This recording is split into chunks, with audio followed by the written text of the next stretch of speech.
Bonjour à tous. L'armée américaine chercherait-elle un moyen de contrôler le climat? C'est la question qu'on se pose aujourd'hui dans e-reportage. Contrôler le climat en déclenchant par exemple des cyclones ou en provoquant des sécheresses. L'idée paraît farfelue et pourtant, en plein Alaska, l'armée américaine développe depuis plusieurs années un programme de recherche scientifique et militaire sur l'ionosphère. Alors fantasme ou réalité, voici l'enquête d'Audrey Avram sur un récit d'Adrien Pinon. Et si un jour nous pouvions contrôler le climat? Nous sommes en Alaska, au milieu des glaces. Derrière ces grilles, sur plus de 20 hectares, se trouve une base de l'armée américaine. De loin, on distingue une forêt d'antennes de plus de 20 mètres de haut. Il y en a plus de 80. Officiellement, cette base abrite un programme de recherche scientifique et militaire sur l'ionosphère, l'une des couches de l'atmosphère. Nom de code, HAARP. Un nom qui suscite de nombreuses rumeurs et interrogations depuis des années. On pense généralement que les Américains y étudient le contrôle des communications, voire des phénomènes climatiques. Nick Begich est chercheur, cela fait 15 ans qu'il tente d'en savoir plus sur les expériences menées au cœur de l'Alaska. Après plusieurs années d'enquête, il est arrivé à rentrer en contact avec l'un des concepteurs du projet HAARP, le physicien Bernard Island, qui veut lui donner accès à des données confidentielles. Ce qui est apparu à la lecture de ces brevets concernait des recherches pour manipuler le climat, des manipulations climatiques, voire même des manipulations de l'environnement de manière très particulière, tout ça pour des applications militaires. Manipuler le climat, cela paraît impensable. Mais être capable d'envoyer un cyclone ou une sécheresse chez ses ennemis, cela ressemble à l'arme absolue. Les Américains essaient-ils vraiment de contrôler les phénomènes climatiques? C'est ce que croit Luc Mampey, chercheur pour le groupe de recherche et d'information sur la paix et la sécurité. Je fais référence notamment à un rapport publié par l'US Air Force vers la fin des années 90 et qui s'appelait Air Force 2025, où très clairement l'US Air Force évoque là toutes les recherches qui devraient être faites à des fins militaires de manière à pouvoir avoir un certain impact sur les phénomènes météorologiques, de manière à pouvoir faciliter les opérations militaires amis et rendre plus compliquées les opérations militaires ennemies.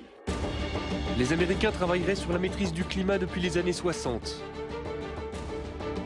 Il y a des premiers essais qui ont été faits au moment de la guerre du Vietnam, où là, effectivement, on a, par des procédés physico-chimiques, essayé de provoquer des intempéries, des averses extrêmement fortes. En 1967, en pleine guerre du Vietnam, les Américains se livrent à une expérience étonnante. Ils déversent une substance chimique au-dessus des nuages. Le but, faire en sorte que les pluies torrentielles de la mousson se propagent au Nord-Vietnam jusqu'aux bases de leurs adversaires. Le plus étonnant, c'est que cela a marché. Alors HAARP pourrait-il être la suite de ces premiers essais? Ce qui concerne les modifications environnementales et climatiques, c'est un enjeu militaire aux États-Unis depuis certainement 50 ans. Et cela implique des technologies, des procédés, des techniques très proches de ce qui est mis aujourd'hui en œuvre dans le cadre du programme HAARP. HAARP suscite l'inquiétude, au point qu'en 1997, le Parlement européen met sur pied une commission d'enquête sur la possibilité de manipuler le climat à des fins militaires. Très vite, les parlementaires font des découvertes alarmantes. Ils apprennent par exemple qu'HAARP émet un rayon qui chauffe et qui perturbe l'ionosphère, une couche de l'atmosphère chargée de nous protéger des rayonnements solaires. Ernest Gelscher, député européen, a participé à cette commission. Ce genre de projet, de planter des antennes et d'envoyer un signal dans l'ionosphère, tout d'abord, c'est fait par les militaires.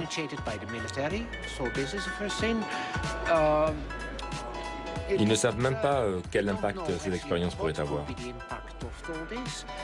Je pense que derrière tout ça, il y a des objectifs militaires qui pourraient être un peu plus ambitieux, un peu plus vastes que ceux qu'ils veulent bien admettre en public.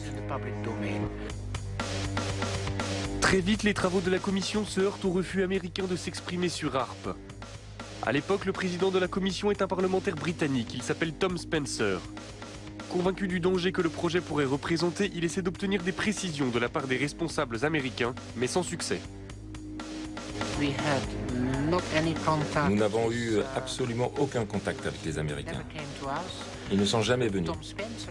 Pendant les auditions, Tom Spencer lui-même leur a dit qu'ils seraient les bienvenus au Parlement européen. Pour rencontrer les députés européens, ils n'ont jamais répondu. Je crois qu'ils ont délibérément décidé de faire la sourde oreille, d'ignorer le sujet et de ne pas en parler. Un incident va vite calmer les ardeurs de Tom Spencer. En 1999, le président de la commission fait la une des journaux à scandale. Il a été interpellé par la douane à l'aéroport de Londres. En fouillant sa valise, les douaniers ont découvert une vidéo pornographique gay et quelques grammes de cannabis. La carrière politique du député est brisée, la commission déstabilisée. Nick Begich a gardé le contact avec l'ancien député.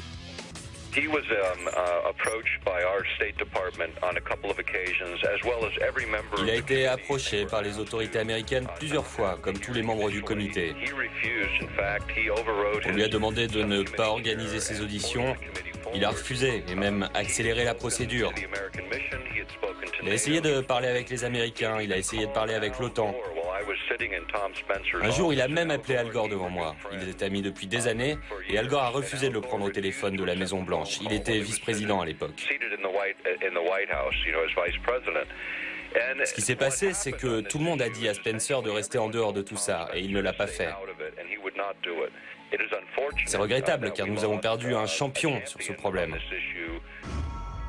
Après la mise sur la touche de Tom Spencer, les investigations de la commission d'enquête cessent. Cela n'empêche pas de nombreux chercheurs de continuer à se poser des questions sur les expériences menées par l'armée américaine en Alaska. C'est le cas du physicien Jean-Jacques Berthelier. Son laboratoire est en contact direct avec Demeter, un satellite doté de nombreux instruments de mesure qui passe régulièrement au-dessus de la base américaine. Lorsqu'on passe au-dessus de Harp, on voit quelque chose qui n'a pas l'air, pour un profane, n'est pas très étonnant, mais on voit ici un signal à 1 méga, à peu près un petit peu plus de 1 méga, qui est une émission dont on sait que c'est émis par Harp. Donc vous voyez bien que dans le milieu naturel, il n'y a pas ce genre d'émission. Et ce qu'on voit surtout qui est intriguant, c'est le fait qu'on a une baisse d'un facteur 2 ou 3 de la densité et une augmentation assez sensible de la température. Ce qui montre que Harp arrive à modifier quand même assez profondément l'ionosphère. Ainsi, le projet HARP fonctionne et son rayon peut modifier l'ionosphère. Mais il n'y a pas de preuve formelle que l'objectif est de pouvoir manipuler le climat à des fins militaires. Pourtant, le docteur Begich est persuadé que l'armée américaine possède une arme d'une puissance sans précédent.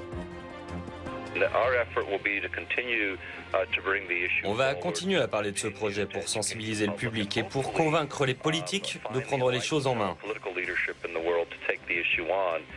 Pour nos libertés, pour nos vies privées, personne ne peut l'ignorer. HARP, c'est l'une des pièces d'un puzzle très complexe. Le silence de l'armée américaine alimente les peurs et les fantasmes. Personne ne sait si les militaires essaient effectivement de contrôler les phénomènes météorologiques. Mais il est certain que les expériences qui sont menées dans les neiges de l'Alaska perturbent le ciel au-dessus de nos têtes.